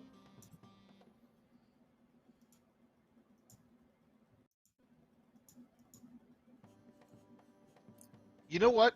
Bubz is all wet from that pond and is ready to make the best of this slip and slide situation. Okay, so how does Bubz handle the tunnel that he built? I would say full force. Just full speed ahead. Lubricated with the pond, the new duck pond, and the joy of creating something special with nature. I think he uses that and the water to go as quickly as he can through the tunnel. At speed, Bubz goes through the tunnel. It is not graceful, but it is quick. And with a slight popping noise, Bubz appears on the other side. Now an entirely different color than the one that he went in as dirt, bits of root, and everything else is just hanging off of his clothes and his coat. With a bit of turf now, like affixed almost like a crown atop his hat. Bubz has gone through. Who's next through the tunnel? Daxi will go next through the tunnel, and sort of looking at Hanklin briefly. Daxi will, don't know how fast Daxi goes through it, but like at certain like points, Daxi will kind of like stash a little bit of ham here or there as a sort of guiding point. Go ahead, go the way through it. So cute. It's so cute. And Daxi lends this delightful bit of aid and makes their way through. Oberyn, Hanklin, who now that Daxi has lent this bit of aid, who goes next? I think I'm brave enough to go through now. Now I've seen it done a few times. Hanklin squares his shoulders, kind of gets ready, and dives in head first and gets stuck right at the shoulders. His little feet start kicking. I think. Ooh! And he tries to scoot backwards. He can't get out. He tries to go in. He can't quite go in, and he goes limp. Obbs! You got this, buddy. You can do it. I believe in you. And Oberyn kind of approaches and just, do you want to go forward or come back? Everyone else went through. I can make it through, probably. Just give me a push. Okay. And he kind of gets behind your paws and just gives a good solid shove with the... just pushing you further. With the strength of Obbs behind him, Hanklin is able to worm his way in a few more feet and finds a bit of ham. That is delicious. All right. And he's just like, it takes an arduous 20 minutes for Hanklin to get through, because he has to keep stopping to like widen the tunnel a little bit, and he gets a little lost. He gets dirt in his eye, and when he finally crawls out the other side, he looks exhausted. He's got little dirt tear streaks down his face, and he just gives everyone a thumbs up. Well, I like to pretend that Obbs was helping him throughout the whole time. So after Hanklin comes out comes a very tired-looking Oberyn, and he too is just covered in mud and is kind of like a little bit out of breath because he's been shoving Hanklin this whole time. And with that, with our tired, ham-fed, armored, dirty dogs, we have this wonderful silhouette of the 5 of them together at the end of this obstacle course, just as the sun begins to set. The many different minstrels and musicians off in the village beginning to play in another night of the Stick Festival. And you can hear all that music playing in the background, and the almost as though the music is beckoning the insects and birds and other gathered creatures of the forest near here in this clearing to join in the dance and the song. Everything just seeming right with the world as the sun sets on our adventuring dogs. And in that beautiful, peaceful moment is where we will end this evening's tale. Yes. Now, for you to find out more about these fantastic people playing these wonderful dogs and where you can find them. So first up, Celeste, my friend, how are you and where can we find you? This is exactly what I needed today. I am so happy to be here. I'm so happy we did this. I cannot wait for more. Hi. I'm Celeste with try that again. I'm Celeste PLS with way too many underscores on Twitter. I'm Celeste Shepherd here on Twitch. I don't do a whole lot of streaming of my own, but you can catch me on other people's channels all the time. I will be back here next Sunday for more of this, just what is rapidly becoming my favorite game and setting that I've ever played in. This is so fun. This is so cute. This is a balm for my weary soul. I do still have a number of things that I'm involved in that I can't talk about. I picked up another one recently, another one that I can't talk about. So, you know, keep an eye on my Twitter. I promise news is coming soon. I don't know when. I keep hoping it's going to be like the next time that I talk about it, I can say something, and then nope. But it's going to take as long as it's going to take, and that's okay. I will not be impatient, and I hope you won't be either, because it is going to be worth the wait. I can assure you of that. Fantastic. And there is a joy and a pain in waiting, and let this wait be more joyous than painful. Someone who brought a lot of joy mixed with just a dash of pain. Marcus, how are you doing, friend, and where can we find you? Hi, I'm doing great. I love playing this game. This is a lot of fun. I have been wanting to play Pugmire specifically for a long time, so I'm excited to get into this. So I'm having a great time. If you want to look for me, you could find me at this way. BestKindaWorst. There we go.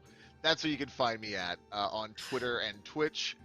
There's some stuff if you follow that account, you'll get some announcements this week, and next week I'll have something to actually talk about at the end. And then, and that's where I'm going to spike the football, and I think that's how you pass. I played football. You spike the ball to pass. I know what you're talking about. Someone who definitely spiked the ball to give everyone a bit more time is our good friend Alicia. How are you doing, friend, and where can we find you? Oh, I'm doing peachy keen, don't you know? I'm Alicia, or Petty Energy, over on Twitch, where I stream Sunday nights, this night included, and tonight I'll be co-streaming with It's the Riddler, some Monster Hunter Rise. We're gonna see how bad I am with Hunting Horn. Nice. Other places you can find me is over on the Hollow Flames podcast. You can follow that at Hollow Flames Pod. AP podcast, where I play a nervous magic girl who may have been reincarnated. It's fun times. There are probably some other places you can find me, and I can't remember them, but you know what does remember? Twitter. So follow me on Twitter at NNG98. I tweet what I'm in. Sometimes it's snakes, sometimes it's, just every once in a while a pun. Who knows, really? It seems really out of character for me. Honestly. Yes, and I will pass the microphone. With the pass of the mic and the threats of punishment yet to come, someone who also loves to punish a bit is Drakku. How are you doing, and where can we find you? Oh, I'm doing great. I have to echo Celeste that I absolutely needed this today. This is a great show. This is so much fun. I love this so much. Y'all can find me at Drakku3690 on Twitch, because somebody stole the regular version of my name. Drakku on Twitter. I'm a variety streamer, just starting to get back into streaming again in my own time. Y'all can catch me tonight playing some Destiny 2. It's going to be a little bit later because I'm going to a wine tasting, so that's going to be a fun time. If you want to watch me play some more TTRPGs, you can catch me obviously here on Sundays at this wonderful show. You can also catch me Tuesday nights on Rule of Lore at 6:30 Central, playing in an 5e Waterdeep Dragon Heist campaign. Very, very fun. We also are having we have an actual play. Sorry, my cat is all over my face again. This is Gilgamesh. He's going to get a shout out today because he has been attacking everything as demonstrated. But we have a 5e actual play called D&D Disaster Story. You can follow us D&D Disaster on Twitter.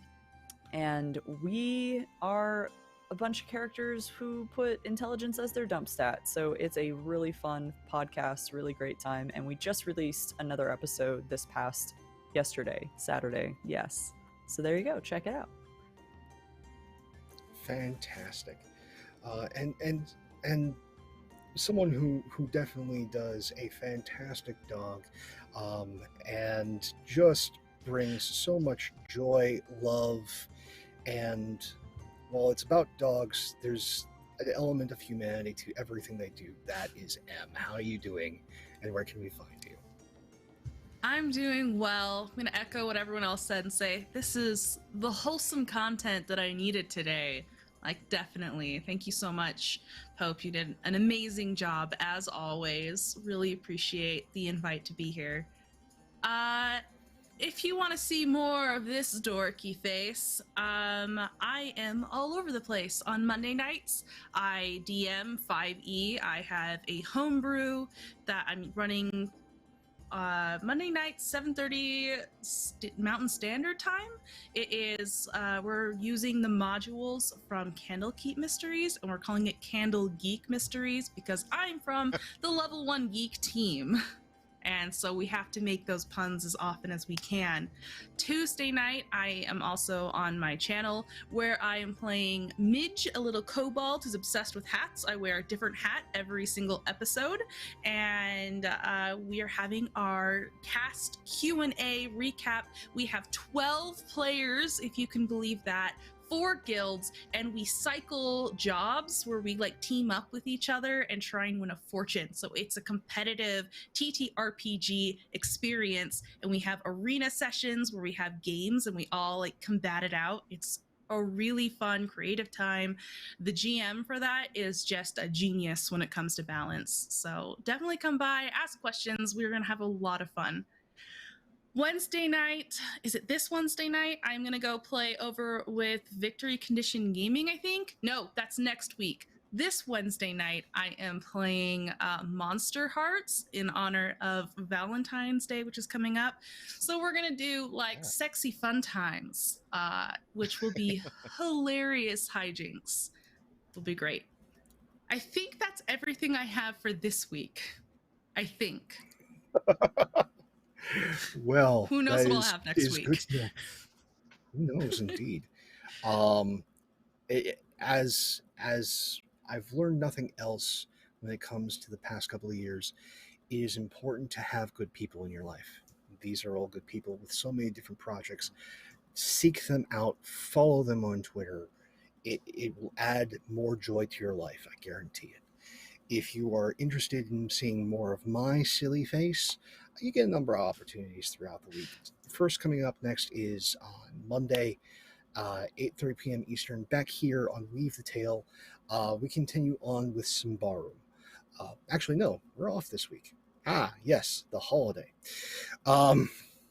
So about a week from tomorrow, we will be back as folks are doing the Valentine's Day stuff. But you can tune in at 2 p.m. Eastern here tomorrow for some vampire goodness.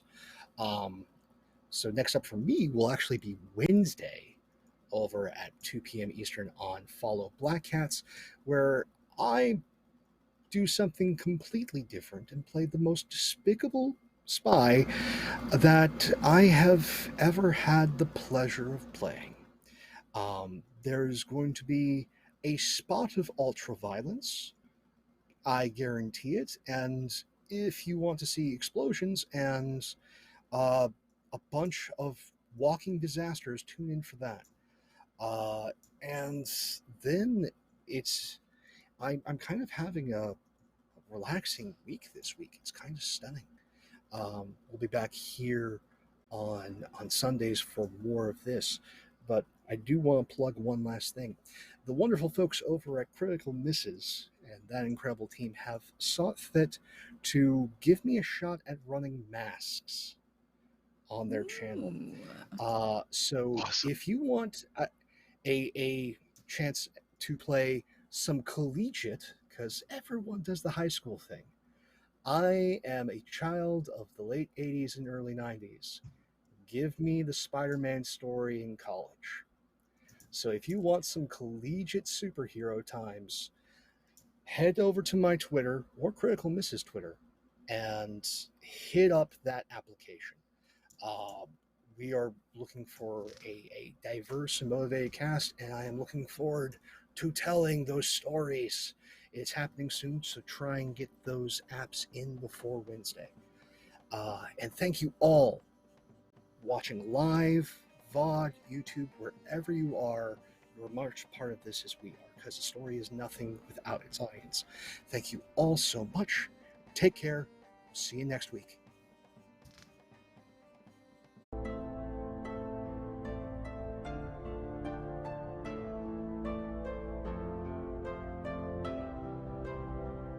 Man has gone missing, and in their absence, the world has changed.